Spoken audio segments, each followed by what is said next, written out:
بسم اللہ الرحمن الرحیم۔ والد صاحب کو گردوں میں تکلیف رہنے لگی تو فیکٹری سے جواب مل گیا۔ تبھی گھر کی سبھی عورتیں گڑیا بنا کر آمدنی میں اضافہ کرنے کی کوشش میں لگ گئیں۔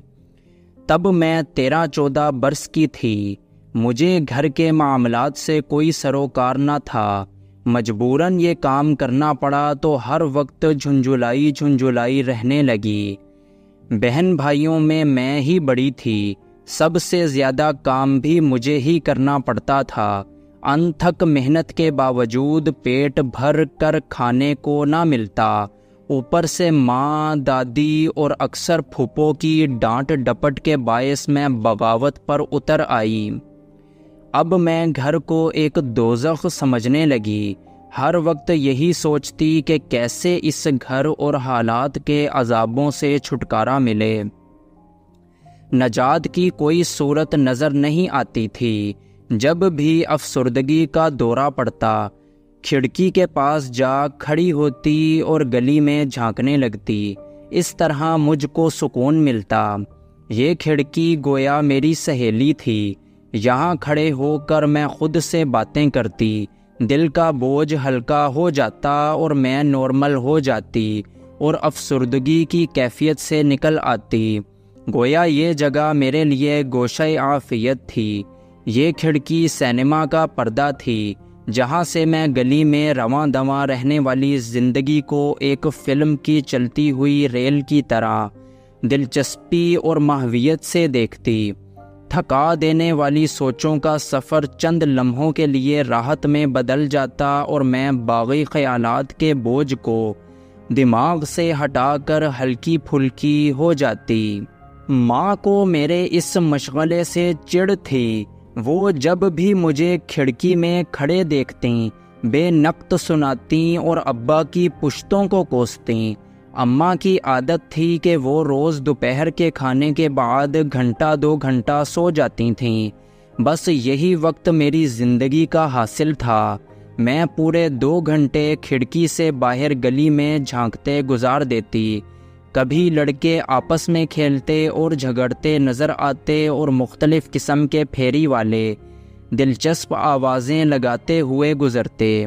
متحرک زندگی اور اس کا شور، اس ماہویت میں یہ خیال کبھی نہ آیا کہ کوئی اور بھی اتنی ماہویت سے مجھے دیکھتا ہوگا۔ کبھی دوپہر سنسان ہو جاتی تھی، جب مئی جون کی کڑکتی گرمی پڑتی۔ ایسے میں بس ایک شخص ہی گلی میں ادھر سے ادھر ٹہلتا دکھائی دیتا۔ چند بار غور کرنے پر یہ حقیقت مجھ پر آشکار ہو گئی کہ یہ شخص وہی ہے جو اپنی دوپہر میرے تصور میں گلی میں ٹہلتے ہوئے گزارتا ہے۔ تبھی میں نے بھی اس کو توجہ سے دیکھنا شروع کر دیا۔ اس کے بعد اس کی نظروں میں شکایتیں ہونے لگیں، جن کو میں نظر انداز کر دیتی۔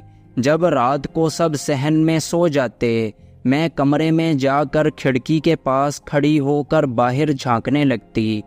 تب بھی وہ شخص مجھ کو گلی میں ٹہلتا ہوا ہی ملتا۔ یوں 2 دلوں کی حکایتیں لوہے کے جنگلے کے اندر سے کہیں اور سنی جانے لگیں۔ یہ گلی ایک طرف سے بند تھی اور رات کو آمد و رفت تقریباً ختم ہو جاتی تھی۔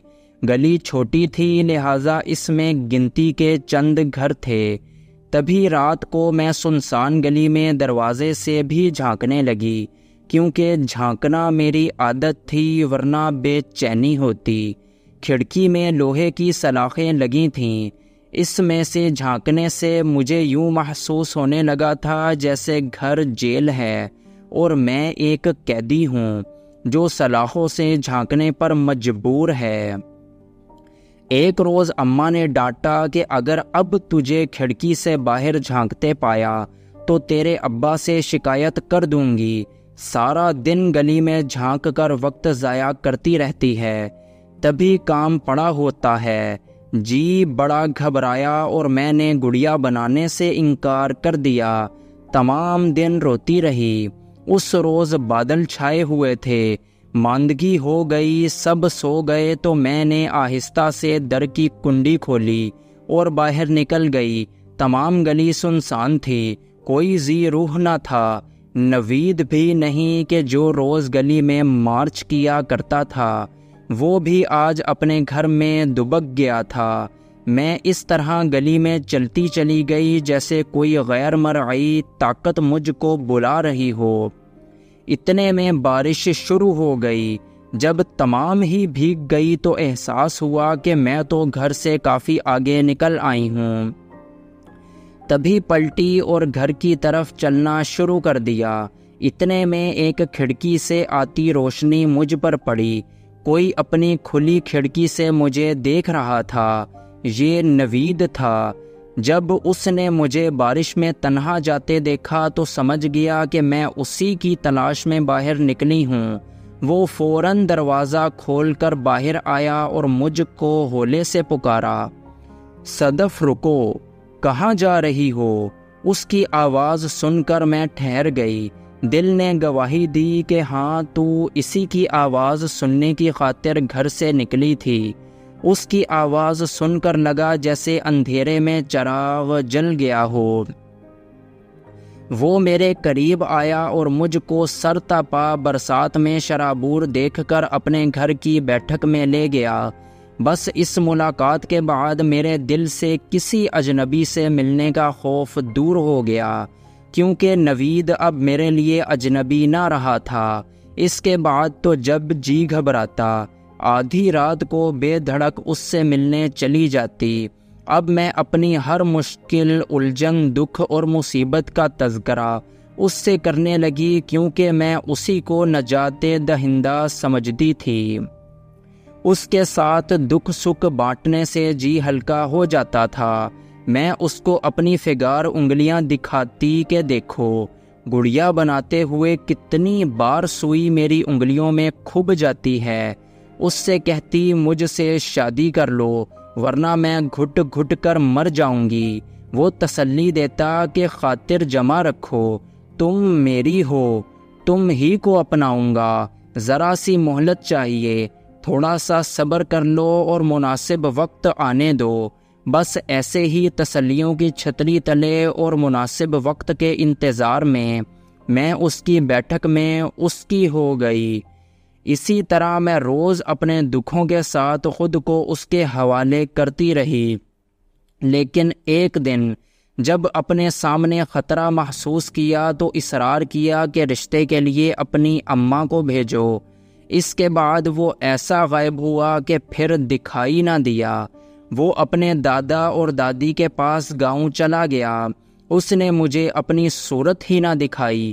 میری بچپن کی ایک سہیلی شازیہ تھی، جس کی شادی ہو گئی تھی۔ پہلے وہ ہمارے گھر کے قریب رہتی تھی، لیکن پھر شادی ہو کر شہر چلی گئی تھی۔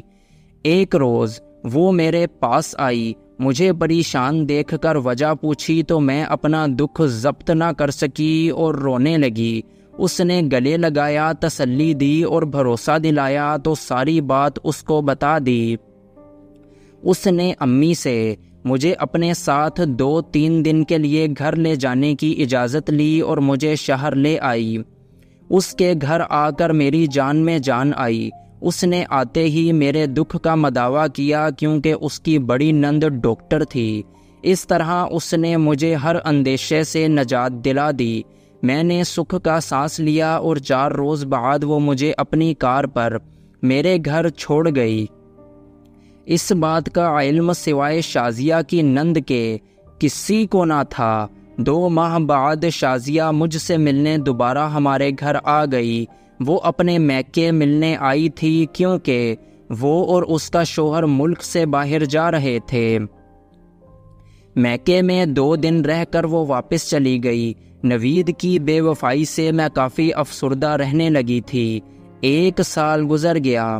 اس کے بارے سنا کہ دبئی نکل گیا ہے۔ بہرحال میں نے تو صبر کر لیا۔ امی اب مجھ کو مسلسل افسردگی میں ڈوبا دیکھ کر کڑتی تھیں۔ میری عمر 16 سال ہو چکی تھی۔ والدین کو میری شادی کی فکر بھی ستانے لگی تھی۔ اتفاق سے ایک روز شازیہ کی امی میری ماں سے ملنے آئیں تو ان کی نظر انتخاب مجھ پر پڑ گئی۔ ان دنوں وہ اپنے بیٹے کے لیے رشتہ ڈھونڈ رہی تھیں۔ انہوں نے امی جان سے میرا رشتہ مانگ لیا۔ یہ خوشحال لوگ اور پرانے ہمسائے تھے، بھلا امی ابو کیوں انکار کرتے؟ یوں میری منگنی شازیہ کے بھائی جلیس سے ہو گئی، تاہم شازیہ کو خبر نہ ہو سکی کہ میں اس کی بھابھی بننے جا رہی ہوں۔ اسے صرف اس قدر معلوم ہو سکا کہ اس کے بھائی کی منگنی کر دی گئی ہے۔ میں نہیں چاہتی تھی کہ میری شادی شازیہ کے بھائی سے ہو، کیونکہ وہ میرے ہر راز سے واقف تھی۔ سوچتی تھی اگر وہ یہاں ہوتی تو شاید کبھی میرا رشتہ اپنے بھائی سے نہ ہونے دیتی۔ میں تو سمجھ رہی تھی کہ اسے لندن میں علم ہو چکا ہوگا کہ اس کے بھائی کی شادی مجھ سے ہونے جا رہی ہے، لیکن مجھے نہیں معلوم کہ کیوں اس کے والدین نے میرا نام اس کو نہیں بتایا، یا وہ نام سن کر بھی نہ سمجھ سکی کہ یہ میں ہوں، اس کی بچپن کی سہیلی۔ بہرحال جو بھی ہوا، وہ اپنے بھائی کی شادی پر نہ پہنچ سکی۔ ان دنوں موبائل فون نہیں تھے، سادہ فون ہوا کرتے تھے۔ منگنی کے 2 ماہ بعد شادی ہو گئی اور اس سلسلے میں میری کچھ سنوائی نہ ہوئی۔ حالانکہ میں نے امی کو منع بھی کیا تھا، انہوں نے ڈپٹ دیا، کہا کہ جلیس اچھا لڑکا ہے، تمہاری سہیلی کا بھائی ہے، آخر اس میں کیا خرابی ہے؟ میں مسلسل انکار کرتی رہی، لیکن یہ نہ بتا سکی کہ خرابی جلیس میں نہیں مجھ میں ہے۔ پریشان تھی کہ جب شازیہ کو علم ہوگا کہ میں اس کی بھابھی بننے جا رہی ہوں تو اس کا رد عمل کیا ہوگا۔ ڈر یہ بھی تھا کہ شاید وہ اس حقیقت کو برداشت نہ کر سکے۔ کوئی بہن بھی یقیناً ایسا نہ چاہے گی کہ ایک ایسی لڑکی جس کے دامن پر دھبا لگ چکا ہو اس کے بھائی کی دلہن بنے، خواہ وہ اس کی کتنی ہی پیاری سہیلی کیوں نہ رہی ہو۔ خیر شادی ہو گئی، گھر میں مسرت کے پھول بکھرے ہوئے تھے۔ میں بھی جلیس کو پا کر خوش تھی کہ وہ نوید سے 1000 درجہ بہتر اور پیار کرنے والے شوہر تھے، تاہم یہ خوف مجھے اندر اندر کھائے جاتا تھا کہ شادیہ چاہے کتنی فراغ دل کیوں نہ سہی، وہ میری لغزش کو نہ بھلا پائی ہوگی۔ جلیس کو اپنا گرویدہ دیکھ کر اب سوچتی تھی کہ میں نے کتنا برا کیا جو شادی سے پہلے ہی نوید سے شناسائی کر لی۔ بھلا اس عارضی خوشی کا کیا صلہ ملا؟ ہمیشہ کا پچھتاوا اور خوف۔ ایک روز شادیہ کا لندن سے فون آیا۔ جلیس سے بات کی اور کہا کہ بھابھی کی مجھ سے بات کرواؤ۔ اب میں تھی کہ سن بیٹھی تھی، میرا خون ہی جیسے خشک ہو گیا تھا۔ جلیس نے میری صورت دیکھی تو پوچھا، کیا ہوا ہے؟ تم کیوں ایسی زرد ہو گئی ہو؟ میں نے اشارے سے کہا کہ چکر آ گیا ہے، طبیعت ٹھیک نہیں ہے۔ اس طرح میں نے شازیہ سے بات نہ کی۔ جلیس نے اسے کہہ دیا کہ تمہاری بھابھی کی طبیعت ٹھیک نہیں ہے، پھر کسی دن بات کروا دوں گا۔ اب جب کبھی شازیہ کا فون آتا میں بہانے بناتی، آنا کانی کرتی اور اس کے ساتھ فون پر بات کرنے سے گریز کرتی۔ شازیہ جان چکی تھی کہ میں وہی صدف ہوں، یہ بھی خوب سمجھتی تھی کہ داغدار دامن کی وجہ سے میں اس سے بات کرنے سے کتراتی ہوں، لہٰذا اس نے جلیس سے کہنا ترک کر دیا۔ تاہم میری ساس اور خود جلیس بھی حیران تھے کہ میں اتنی گہری اور بچپن کی سہیلی سے کیوں بات نہیں کرتی۔ میں دل ہی دل میں دعا کرتی کہ خدا کرے شازیہ لندن سے کبھی نہ آئے، ہمیشہ کے لیے وہاں ہی رہ جائے، یا پھر خدا اسے اتنا بڑا ظرف عطا کر دے کہ میرے ماضی کی خطا بھلا کر وہ مجھے گلے لگا لے اور میرا پردہ رکھ لے۔ اب تو میں مر کر بھی جلیس سے جدا نہ ہونا چاہتی تھی۔ نوید کے ساتھ چند روزہ پیار کے دھوکے میں گزارے دن مجھ کو ایک بھیانک خواب جیسے لگتے تھے۔ میری اور جلیس کی شادی کے 2 برس بعد بالآخر وہ خوف زدہ کر دینے والا دن بھی آ گیا، جب شازیہ کا فون آیا کہ وہ اور اس کے شوہر پاکستان آ رہے ہیں۔ دعا کر رہی تھی کہ وہ مجھ سے خندہ پیشانی سے ملے، خفگی کا اظہار نہ کرے۔ خود کو سمجھاتی کہ میری سہیلی ایک نیک دل اور رحم دل انسان ہے، پھر وہ یورپ سے آ رہی ہے، یقیناً میرے بارے تنگ دلی سے نہ سوچے گی، مگر میرا خیال غلط تھا۔ اس نے آتے ہی اپنے والدین سے جھگڑا شروع کر دیا کہ اسے رشتہ طے کرتے وقت اہمیت کیوں نہ دی گئی، کیوں نہ بتایا کہ وہ جلیس کی شادی کس لڑکی سے کر رہے ہیں۔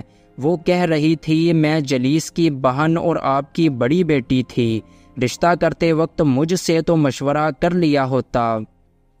بے شک صدف میری گہری سہیلی تھی، بچپن کی دوست تھی، لیکن کچھ معاملات اتنے اہم ہوتے ہیں کہ اپنوں سے صلاح مشورہ ضروری ہوتا ہے۔ میری ساس بیچاری پریشان ہو گئیں کہ یہ شازیہ کو کیا ہو گیا، آتے ہی موڈ خراب کر لیا اور جھگڑنے بیٹھ گئی۔ حالانکہ ہم نے اس کی پیاری سہیلی کو اس کی بھابھی بنایا اور صلاح مشورہ بھی اس وجہ سے نہ کیا کہ وہ تو اس رشتے پر قطعی اعتراض نہ کرے گی بلکہ خوش ہوگی۔ جلیس نے شازیہ سے کہا آپا اب تم ناراضی کو جانے بھی دو، میری شادی کو 2 سال گزر گئے ہیں، بات پرانی ہو گئی ہے، اور نہیں تو اپنی سہیلی کا ہی خیال کر لو۔ دیکھو تو صدف بیچاری کیسی سہم گئی ہے، تم ایسی تو نہ تھیں، یورپ جا کر تمہارے مزاج کو کیا ہو گیا ہے؟ مگر وہ تو اتنی غصے میں تھی کہ آسمان سر پر اٹھا لیا تھا۔ اس کے شوہر نے بھی سمجھایا مگر اس کا غصہ کم ہونے میں نہ آ رہا تھا۔ بس ایک ہی وجہ بتا کر باتیں سنائی جاتی تھی کہ تم لوگوں نے مجھ سے مشورہ کیوں نہ کیا۔ اس بات کے سوا اس نے کوئی دوسری بات منہ سے نہ نکالی، مگر میں خوب سمجھ رہی تھی کہ وہ کیوں غصہ کر رہی ہے۔ دراصل وہ اپنے گھر والوں پر نہیں بلکہ مجھ ہی پر در پردہ خفا ہو رہی تھی۔ میں چپ مہر بلب منہ میں گھنگھنیاں ڈالے بیٹھی تھی، سوچ رہی تھی اس کا غصہ بجا ہے، تنہائی ملے تو اس سے کچھ کہوں، معافی مانگوں، بتاؤں کہ میں نے تو ماں سے احتجاج کیا تھا۔ 1-2 دن اس کا موڈ خراب رہا، جیسے بناوٹی غصہ تھا، پھر خود ہی نارمل ہو گئی اور موڈ مزاج ٹھیک کر لیا۔ میں نے تب بھی سکون کا سانس نہ لیا، لیکن باقی گھر والے پرسکون ہو گئے۔ کچھ دن میکے رہ کر وہ اپنے شوہر اور بچوں کے ساتھ سسرال چلی گئی، وہاں 2 ماہ قیام کیا، یہاں تک کہ لندن واپس جانے کا وقت آ گیا۔ اسے میکے دوبارہ آنا تھا مگر وہ نہیں آئی، البتہ فون پر اپنے گھر والوں کو خدا حافظ کہہ دیا، مجھ سے بھی سرسری بات کی، کوئی گلہ شکوہ نہ کیا اور نہ مجھے معافی تلافی کا موقع دیا، بس اسی قدر بولی کہ جو تقدیر میں تھا ہو گیا۔ میں نے اپنے بھائی کا تم سے والہانہ پیار دیکھا ہے، دعا کرتی ہوں تم لوگوں کا گھر سدا آباد رہے اور میرے بھائی جلیس کا دل ہمیشہ شاد رہے۔ اسے میں کسی قسم کا دکھ نہیں پہنچانا چاہتی، تم بھی میرے بھائی کا خیال رکھنا اور اس کو کبھی کوئی صدمہ نہ پہنچانا، ہمیشہ وفادار رہنا۔ شازیہ کا فون سن کر مجھے یوں لگا جیسے منو بوجھ میرے دل سے اتر گیا، خوف دور ہوا تو سکھ کا سانس لیا۔ مجھ کو لگا جیسے آج ہی میری شادی جلیس کے ساتھ ہوئی ہے، مجھ کو نئی زندگی ملی ہے۔ اس کے بعد شازیہ 8 سال تک وطن واپس نہیں آئی۔ اس دوران میرے 4 بچے ہو گئے۔ جب میری ساس اور سسر بیمار پڑے تب وہ آئی تو ہم دونوں اڈھیر عمر ہو چکی تھیں۔ وہ مجھ سے پہلے کی طرح ملی، میرے بچوں کو لپٹا لیا، ان سے بہت پیار کا اظہار کیا اور بولی صدف مجھے معاف کر دو۔ پہلی بار جب آئی تھی تو دل میں غصہ لے کر آئی تھی، شاید وہ میرا فطرتی رد عمل تھا، مگر اب میرے دل میں غصہ نہیں، کیونکہ میں نے دین کی تعلیم سے یہ سبق سیکھ لیا ہے کہ احسان کر کے جتلانا نہیں چاہیے، اور شادی تقدیر سے ہوتی ہے۔ لوگ کہتے ہیں کہ جوڑے آسمانوں پر بنتے ہیں۔ میں اب تمہاری اور اپنے بھائی اور تم دونوں کے بچوں کی خوشیوں اور سلامتی کی دعا کرتی ہوں۔ پردیس میں بھی بڑے پاپڑ بیلنے پڑتے ہیں، وہاں کی زندگی آسان نہیں ہے، البتہ وہاں رہ کر میں نے یہی سیکھا ہے کہ جیو اور جینے دو۔ میں اس کی باتیں سن کر آب دیدہ ہو گئی۔ میں نے کہا صدف تم واقعی اعلیٰ ظرف ہو، تم نے اس ایک بات کو سوچا اور سمجھا کہ خطا انسان سے ہو جاتی ہے، تم نے میرا پردہ رکھ لیا، تم نے یہ دوسرا بڑا احسان مجھ پر کیا ہے جس کو میں عمر بھر نہ بھلا سکوں گی۔